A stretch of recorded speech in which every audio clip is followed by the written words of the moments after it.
नमस्कार दोस्तों। स्वागत है आपका ई अनुदान पोर्टल में, जो कि ministry of social justice and empowerment चलाती है। ई अनुदान की हमने काफ़ी बातें करी हैं वेब3 नेस्ट के पिछले कुछ मास्टर क्लासेस में, और प्राइवेट भी हमने काफ़ी लोगों को ई अनुदान के बारे में गाइड किया था। तो क्योंकि अब इलेक्शन ख़त्म हो चुके हैं और एप्लीकेशंस ले लिए जा रहे हैं, स्टैंडिंग कमेटी तो अभी जस्ट अभी फॉर्म नहीं हुई है, लेकिन एप्लीकेशंस की विंडोज स्टार्ट हो गई है। तो एप्लीकेशन कैसे फाइल करना है और कैसे सारी चीज़ें करनी है, जिनका ऑलरेडी अमेज़न पे अकाउंट है उनके लिए ये वीडियो है। सो यहाँ पे न्यू या करंट जो आ चुके हैं स्कीम्स, उसके बारे में दिया हुआ है कि किस किस के फर्स्ट इंस्टॉलमेंट्स के लिए प्रपोजल जा रहा है, जो कि 2024-25, और किस किस के सेकेंड इंस्टॉलमेंट जो कि पहले अप्रूव हो चुका है, या थर्ड या फाइनल इंस्टॉलमेंट जाने वाला है, तो वो भी अपना अप्लाई कर सकते हैं। ठीक है, ये कुछ ऐसे हैं एप्लीकेशन जो क्लोज हो चुके हैं, पिछले साल के लिए थे। और अब हम लॉग इन करके एक बार देखेंगे। एक हमारी पार्टनर संस्था है, तो उनके अकाउंट में एक बार हम लोग लॉग इन करके आपको दिखा देते हैं कि कैसे चीज़ें आगे बढ़ेंगी, कैसे ग्रांट्स को फाइल करना है, कैसे अपनी प्रोफाइल बनानी है, और उसके बाद हम आपको आगे की चीज़ों में भी गाइड करेंगे। तो एक बार लॉग इन करके देख लेते हैं हम लोग कैसे क्या होगा। ISSG, जितने लोगों का रजिस्ट्रेशन नहीं हो रखा है उनके लिए मैं एक सेपरेट वीडियो बनाऊंगा, जिसमें मैं रजिस्ट्रेशन कैसे करना है इसके बारे में बताऊंगा। तो लॉगिन कर लेते हैं। लॉगिन करके आपको यहाँ पे दिख रहा होगा कि यहाँ पे एनजीओ की यूनिक आईडी और एनजीओ का नाम, सारा कुछ यहाँ पे शो हो रहा है। यहाँ पे बेसिकली नीचे में एक्नॉलेजमेंट नंबर, स्कीम का नाम, कहाँ से प्रोसेस हुआ है, directly process by central ministry for ongoing, कैसे अप्लाई डेट कब है, फाइनेंशियल ईयर क्या है, सैंक्शन कितना हुआ, ये सारा कुछ आता है। लेकिन क्योंकि अभी हमने फाइल नहीं किया है, तो इसीलिए ये ब्लैंक है। Next, application submitted by NGO. यहाँ पे आपने क्या क्या एप्लीकेशन सबमिट किया नहीं किया, जो कि हम अभी देख रहे थे, वो अभी दिख रहा है। आपके जो काम का है वो है ऐड स्कीम, कि हमें स्कीम्स को कैसे ऐड करना है। यहाँ पे यूनिक आईडी आपकी आ रही है, एनजीओ का नाम है। यहाँ पे डिफरेंट स्कीम्स हैं जो कि ये अनुदान के लिए एप्लीकेबल है। Free coaching scheme for SC and OBC student, जैसे scheme of assistant to person with disability for purchase of fitting of aids and appliances, so ADIP scheme बोलते हैं। इसमें आप इक्विपमेंट्स परचेज करने के लिए, जैसे किसी का हाथ टूट गया तो हाथ के कुछ इक्विपमेंट्स हैं, किसी के हेयरिंग प्रॉब्लम है तो हेयरिंग एड इक्विपमेंट्स हैं, तो उन सब इक्विपमेंट्स प्रोवाइड करने के लिए जो मतलब प्रोजेक्ट्स क्रिएट होते हैं, वो एडिप स्कीम के अंदर आता है। And then comes assistant to voluntary organization for welfare of OBCs. OBCs के वेलफेयर के लिए कुछ प्रोजेक्ट्स होते हैं, जो कुछ वॉलंटरी ऑर्गेनाइजेशंस होती हैं, काम करती हैं। फ्री कोचिंग स्कीम होता है एससी एंड ओबीसी स्टूडेंट्स के लिए, जो भी कॉम्पिटिटिव एग्जाम्स की प्रिपरेशन वगैरह के लिए, उसके लिए आप अप्लाई कर सकते हो। फिर स्कीम्स होते हैं जो residential education for students in high schools in targeted areas. तो एससी के लिए कुछ रेजिडेंशियल एजुकेशन स्कूल्स होते हैं, उसके भी क्रिएशन के लिए आप अप्लाई कर सकते हो। Then there is national action plan for drug demand reduction, NAPDDR, इसके लिए आप कर सकते हो। Deen Dayal rehabilitation scheme to और voluntary actions with person with disability, DDR इसमें आ सकता है। स्माइल है, जो मार्जिनलाइज कम्युनिटी में है, सो उनके लिए लाइवलीहुड, जैसे शॉप्स खुलवा देना, उनके मतलब एम्प्लॉयबिलिटी पे काम करना, तो स्माइल के अंदर आता है।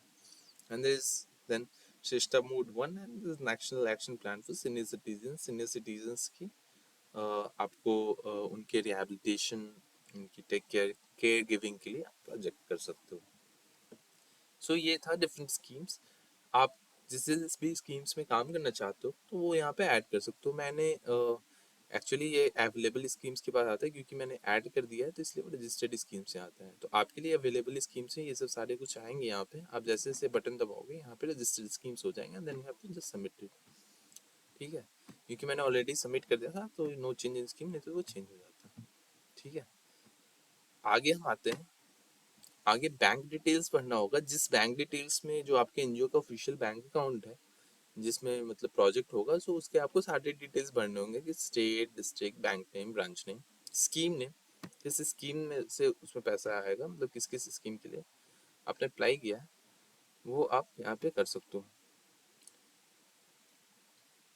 ठीक है। नेक्स्ट इज जब आपने बैंक डिटेल्स को इंटर कर दिया तो उसके बाद आप यहाँ पे बैंक डिटेल्स को देख सकते हो once you like enter it, क्योंकि मैंने अभी नहीं भरा है तो इसलिए दिख नहीं रहा है। Search NGO details with unique ID, यहाँ पे आपके एनजीओ के बारे में सारा कुछ आ जाएगा, basic information and everything, sanction information वगैरह भी आ जाएंगे। Proposals map with project ID, क्योंकि अभी प्रोजेक्ट डाला नहीं है तो यहाँ पे प्रोजेक्ट आईडी डालोगे तो सर्च होके वो आ जाता है। ठीक है। तो ये तो सारा मतलब समझ लीजिए कि बेसिक चीज़ें हैं जो आपको पहले प्रोजेक्ट आईडी क्रिएट करने के पहले मतलब सारा कुछ भरना है।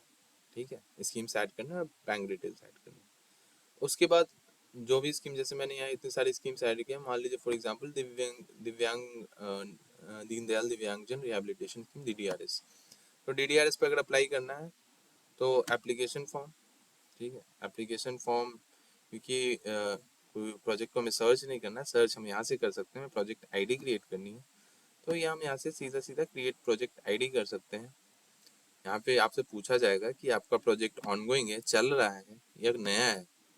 नया है तो आप यहाँ पे भर सकते हो, स्कीम नेम चूज करते हो, किस स्कीम में आप अप्लाई करो, जैसे श्रेष्ठा में कर रहे हो, DDRS में कर रहे थे, अगर DDRS में कर रहे हो तो DDRS के अंदर प्रोजेक्ट्स जो हैं वो स्पेसिफाइड हैं, तो उन्हीं प्रोजेक्ट्स के अंदर आप काम कर सकते हो। ठीक है। तो वो यहाँ पे प्रोजेक्ट चूज कर सकते हो आप, और फिर प्रोजेक्ट एरिया, अर्बन एरिया में करना है, रूरल में करना है, यहाँ पे आपको सेलेक्ट करना है एंड फिर उसी के अकॉर्डिंग सारी डिटेल्स को भरना है। प्रोजेक्ट स्टेट कौन सा होगा, district, block, municipality area, flat वगैरह, एड्रेस आपको भरना है, ऑर्गेनाइजेशन की email ID, project incharge, email ID incharge, mobile number, latitude longitude, यानी कि आपके यहाँ के एड्रेस का लैटिट्यूड एड्रेस और लॉन्गिट्यूड लोकेशन निकाल कर डालना होगा, या गूगल मैप पे जैसे आप एड्रेस डालोगे तो लैटिट्यूड लॉन्गिट्यूड वो डेट होके आ जाता है। डेट जब से आप प्रोजेक्ट को स्टार्ट करना चाहते हो वो यहाँ पे होगा। एंड बिल्डिंग जहाँ पे प्रोजेक्ट प्रपोज्ड है वो ओन्ड है, रेंटेड है, ऑन लीज है, डोनेटेड है, क्या है, ये सारा कुछ यहाँ पे आपको फिलअप करना होगा और सेव करना होगा। जैसे ही आप करोगे ये सबमिट हो जाएगा, उसके बाद आप डिस्ट्रिक्ट कलेक्टर या डीएम ऑफिस से प्रोजेक्ट जो लोकेशन है उसके लिए अप्रूवल ले सकते हो NADDPR स्कीम के लिए, और सेंट्रल मिनिस्ट्री में आपकी फाइल लग जाएगी। उसके बाद से वहां से दोनों जगह से आपको पास करवाना होगा ग्रांट, आपके बैंक अकाउंट जो कि आपने पहले इंटर करा था उसमें अप्रूव हो जाएगा। ठीक है। हालांकि इतना इजीली अप्रूव होता नहीं है, तो लेकिन आप फाइल तो कर ही सकते हो। ठीक है। हालांकि हम लोग आपको सारी तरीके से हेल्प करते हैं सैंक्शन कराने में, और आपकी सारी चीज़ें जो जो चीज़ें यहाँ पे फिल करनी है ये सब सारी चीज़ें हम लोग आपके लिए कर सकते हैं, या तो आप खुद भी कर सकते हो, कोई इसमें बड़ी बात है नहीं। हम लोग आपको सैंक्शन में पूरी तरीके से मदद कर लेंगे।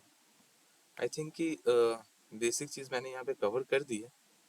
आगे अगर आपको कोई भी दिक्कत हो तो आप Web3 nest metaverse private limited contact कर सकते हो। मल्टीपल बार हम लोगों ने आपको मेल करा है, कई बार हो सकता है हम रिप्लाई ना कर पाए आपको, लेकिन आप व्हाट्सएप तो कर ही सकते हो। शालिनी है, शिवानी है, दो लोग हैं जिनसे अगर आप टच में आए होंगे तो वो आपको हेल्प कर देंगी आगे कैसे प्रोसेस करना है, क्या मीटिंग्स करनी है, कहाँ कैसा प्रोजेक्ट सबमिट करना है, सारा कुछ हम आपको गाइड कर देंगे। तो इसकी बिल्कुल टेंशन नहीं लेनी है। लेकिन अभी फ़िलहाल आपको जल्दी से जल्दी ये सब जो इन्फॉर्मेशन है अपडेट करना है। अगर आपका ई अनुदान IT बना हुआ है और आपने ये अगर नहीं किया है तो अभी आपको ये कर लेना है। ठीक है। क्योंकि इसकी लास्ट डेट 30 जून ही है। इसके बाद भी आएगा फॉर्म वगैरह, लेकिन अभी अगर हो सकता है तो आप कर लें तो ज़्यादा बेहतर होगा। ठीक है। तो ये यहाँ का था, लॉग आउट कर देता हूँ मैं, फिर आपसे मिलता हूँ नेक्स्ट सेशन में।